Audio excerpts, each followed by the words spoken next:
año litúrgico de don Próspero Guaranger, lunes santo. La higuera maldita. Jesús vuelve de nuevo a Jerusalén con sus discípulos muy de mañana. Había partido en ayunas, y según el Evangelio, en medio de su camino sintió hambre. Se acerca el Señor a una higuera, no tiene más que hojas. Queriendo darnos una lección, Jesús maldice a la higuera, que se seca al momento. Entonces anuncia el castigo de aquellos que se contentan con los buenos deseos sin producir frutos de conversión. La alusión a Jerusalén no era menos conminativa. Esta ciudad llena de celo por el culto externo tenía los corazones obcecados y endurecidos. No tardaría mucho en desechar y crucificar al Hijo de Dios, de Abraham, de Isaac y de Jacob. Pasó gran parte del día en el templo, donde Jesús discutió largamente con los príncipes de los sacerdotes y los ancianos del pueblo. Hablaba con una vehemencia inusitada y deshacía sus preguntas insidiosas. Véanse los capítulos 21, 22 y 23 en que San Mateo pone de relieve la vehemencia de sus discursos en los que apostrofa con una energía creciente el crimen de su infidelidad y la terrible venganza que llevará consigo. Castigo de Jerusalén. Finalmente Jesús salió del templo y se dirigió a Betania, habiendo llegado al monte de los olivos, desde donde se dominaba la ciudad. Se sentó un momento. Sus discípulos aprovecharon este descanso para preguntarle en qué tiempo tendrían lugar los castigos que acababa de predecir contra el templo. Entonces Jesús, viendo en globo profético los desastres de Jerusalén y las calamidades del fin del mundo, pues la primera de estas desgracias es la figura de la segunda, anunció que sucedería cuando el pecado hubiese llegado a su colmo. En lo tocante a la destrucción de Jerusalén fijó la fecha al decir: En verdad os digo que no pasará esta generación sin que se hayan cumplido todas estas cosas. Así fue apenas habían transcurrido 40 años cuando los ejércitos imperiales, preparados para exterminar el pueblo, ponían sus tiendas en lo alto del monte Olivete, en el mismo lugar en que estaba ahora el Salvador, y desde allí amenazaban a la Jerusalén ingrata y menospreciadora. Después de haber conversado largamente acerca del juicio final en el que serán juzgados todos los hombres, Jesús entra en Betania y consuela con su presencia el corazón traspasado de dolor de su Santísima Madre. La estación de entre Roma se celebra en la iglesia de Santa Praxedes. Esta iglesia, además de 2300 cuerpos de mártires extraídos de las catacumbas y depositados en ella en el siglo IX por el Papa San Pascual I, posee la columna en que el Salvador fue flagelado, una importante reliquia de la Vera Cruz, 3 espinas de la corona donadas por San Luis y las reliquias de San Carlos Borromeo. Misa. Las palabras del introito están tomadas del Salmo 34. Cristo invoca por boca del profeta el auxilio de su Padre contra los enemigos que le acechan por todas partes. Introito. Juzga, Señor, a los que me dañan, vence a los que me combaten, empuña las armas y el escudo, y levántate en mi ayuda. Señor, fortaleza de mi salud. Salmo. Saca la espada y cierra contra los que me persiguen. Di a mi alma, yo soy tu salud. Juzga, Señor. En la colecta la Iglesia nos enseña a recurrir a los méritos de la pasión del Redentor, cuando queramos obtener de Dios socorro en nuestras necesidades. Colecta. Suplicarnos, oh Dios omnipotente, hagas que los que desfallecemos por nuestra flaqueza en medio de tantas adversidades, respiremos por los méritos de la pasión de tu unigénito Hijo, que vive y reina contigo. Epístola. Lección del profeta Isaías. En aquellos días dijo Isaías: El Señor Dios me abrió el oído, y no le contradije, no me torné atrás. Di mi cuerpo a los que me herían, y mis mejillas a los que me mesaban el cabello. No aparté mi rostro de los que me injuriaban y escupían. El Señor Dios fue mi auxiliador, por eso no fui confundido. Por eso puse mi cara como una roca durísima, y sé que no seré confundido. Cerca está el que me justifica. ¿Quién me contradirá? Estemos juntos. ¿Quién será mi adversario? Acérquese a mí. He aquí el que el Señor dice es mi auxiliador. ¿Quién me condenará? He aquí que todos envejecerán como un vestido, los comerá la polilla. ¿Quién hay entre vosotros que tema al Señor, que oiga la voz de su siervo, el que ande en tinieblas y no tenga luz, confíe en el nombre del Señor y se apoye sobre su Dios. Pruebas del Mesías. Isaías, profeta preciso y elocuente en lo que se hace relación a las pruebas del Mesías, nos releva hoy los padecimientos de nuestro Redentor y la paciencia con que sufrió los malos tratos de sus enemigos. Jesús ha aceptado la misión de víctima universal, y no le apartará de su decisión ningún dolor ni humillación. No escondí mi rostro ante las injurias y los esputos. ¿Qué reparación no hemos de dar a la majestad soberana, que por salvarnos ha soportado tales ultrajes? He ahí a los judíos cobardes pero crueles, no tiemblan ante su víctima. No ha mucho una sola palabra les ha echado por tierra en el huerto de los olivos, mas luego se ha dejado atar y arrastrar hasta el palacio del sumo sacerdote. Se le acusa, se lanzan gritos contra su persona, nada responde. Jesús Nazareno, el doctor, el gran taumaturgo, ha perdido su prestigio, todo está permitido en contra suya. Así sucede al pecador que permanece tranquilo cuando yo rugir el rayo y no le ocasionó la muerte. Con todo, los ángeles se anonadaban ante tan augusta faz, desfigurada y ultrajada por estos miserables. Prosternémonos con ellos y pidamos perdón porque nuestros pecados fueron la causa del martirio de esta víctima divina. Pero escuchemos las últimas palabras del Salvador y démosle gracia. Él dijo, que no pierda ahora la esperanza el que andaba en las tinieblas y sin luz alguna. Era el pueblo gentil sumido en el vicio y en la idolatría. No sabe lo que está sucediendo en Jerusalén.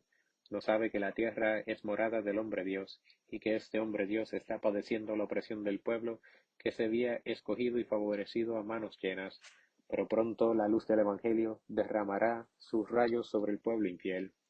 Creerá y se someterá, amará a su libertador, hasta devolverle vida por vida y sangre por sangre.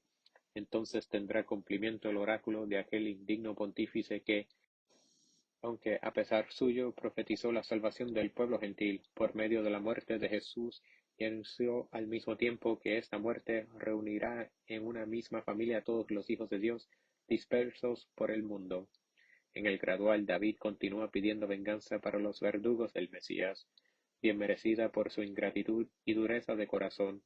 El tracto es el mismo del miércoles de ceniza, que la Iglesia repite los lunes, miércoles y viernes para implorar la divina misericordia en la penitencia cuaresmal.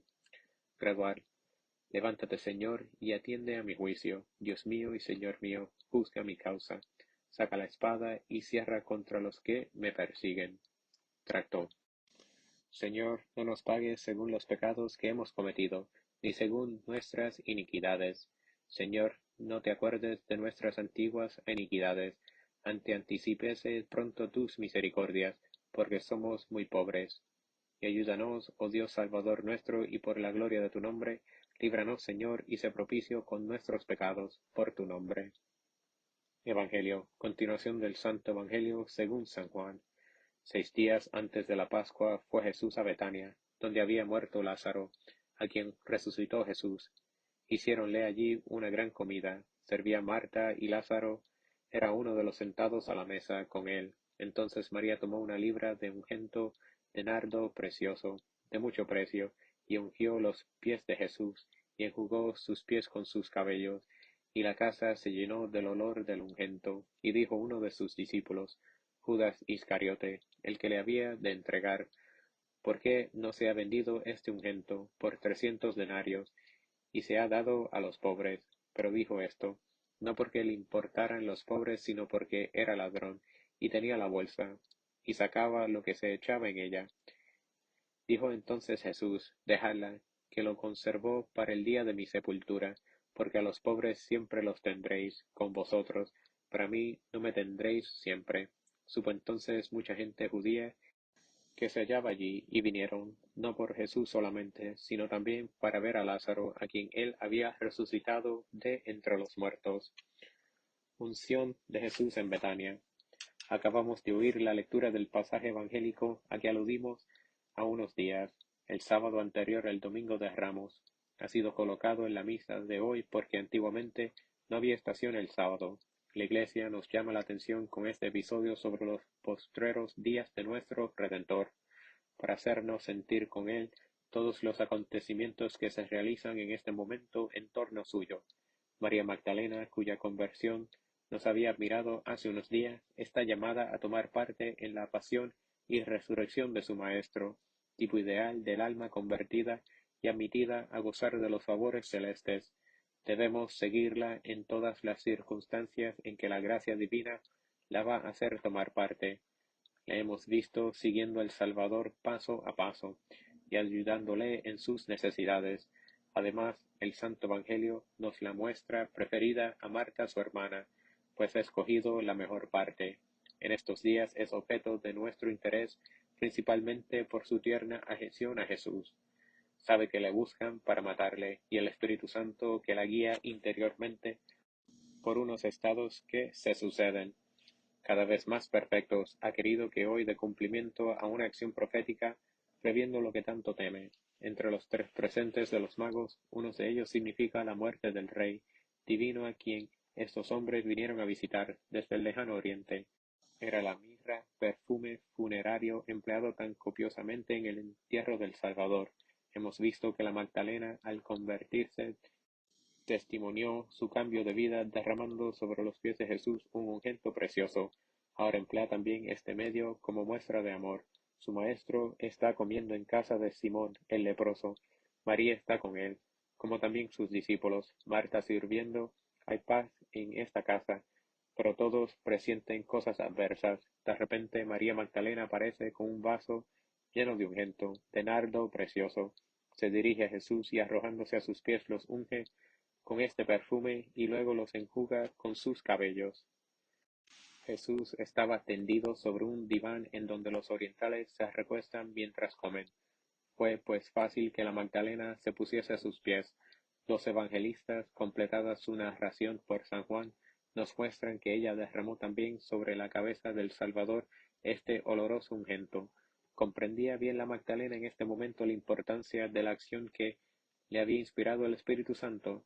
Nada nos dice el Evangelio, pero Jesús reveló este misterio a sus apóstoles, y nosotros que nos hacemos eco de sus palabras, conocemos por esta acción que ha comenzado, podemos decir, la pasión de nuestro Redentor, desde el momento en que la Magdalena le embalsama para su futura sepultura.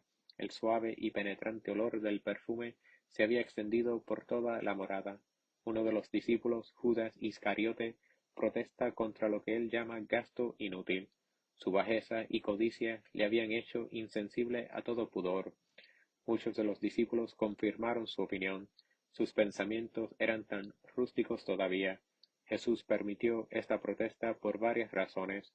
Quería anunciar su próxima muerte a los que le rodeaban, revelándoles el secreto que contenía esta efusión de perfume sobre su cuerpo. En segundo lugar, glorificar a la Magdalena, que le profesaba un amor tan tierno y tan ardiente, y entonces anunció que su fama se extendería por toda la tierra, tan lejos cuanto se extendiese el Evangelio. En fin, quería consolar de antemano a las almas piadosas, a las que su amor inspiraría obras de liberalidad para su culto y resguardarlas de las críticas mezquinas de que serían objeto. Recojamos estas enseñanzas divinas, honremos a Jesús no solo en su persona, sino también en sus pobres, honremos a la Magdalena y sigámosla hasta que pronto la veamos en el Calvario y en el sepulcro. En fin, dispongámonos a embalsamar a nuestro Salvador, reuniendo para su entierro la mirra de los magos que figura el sacrificio, y el precioso nardo de la Magdalena que representa el amor generoso y compaciente. En el ofertorio el salmista, en nombre del Redentor, después de implorar el auxilio divino, pide a Dios que se digne ser fiel en el cumplimiento de sus decretos en favor de la humanidad.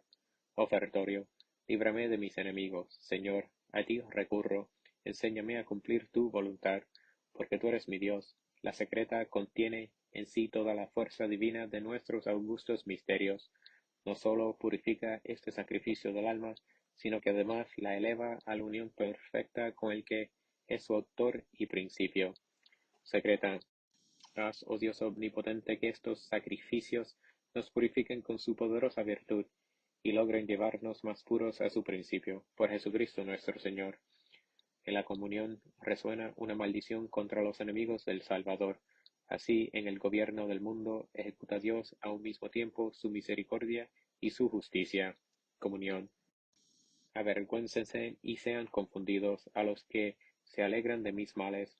Vístanse de vergüenza y confusión los que hablan males contra mí. La Iglesia concluye las súplicas de esta misa pidiendo que sus hijos conserven el espíritu ferviente que acaban de recibir en su fuente. Postcomunión.